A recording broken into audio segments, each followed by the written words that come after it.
transfer from the Danish flag to the US flag and so forth, known as Transfer Day, happened on March 31st, 1917. So we're speaking over 100 years, 108 to be exact, just so we get context of what we're speaking of in this American territorial space.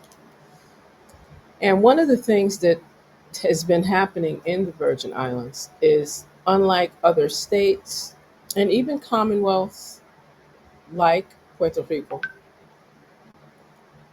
that has a very different relationship with the U.S., but is still part of the U.S. in in given specifics. And there is, they have a constitution that governs their activities, their policies, their respective laws, particular to Puerto Rico, while the U.S. Constitution, of course, is the sovereign governing constitution, but at least like other states in the 48 contiguous U.S., Puerto Rico has their own constitution.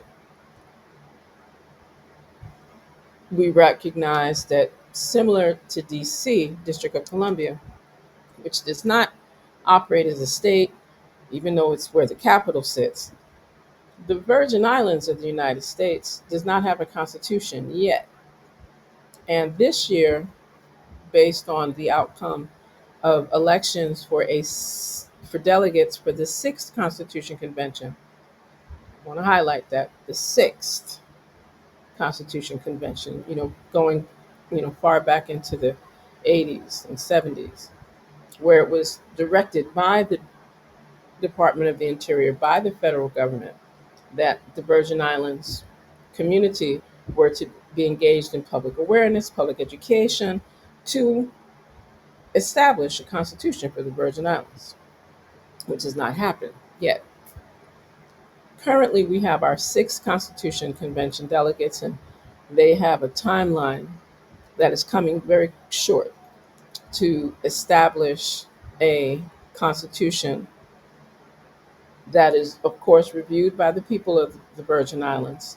However, it has to be properly vetted and approved by the executive branch of government here in the Virgin Islands, along with, even when it goes through that process, there's yet another process for it to be approved through the government of the government of the United States.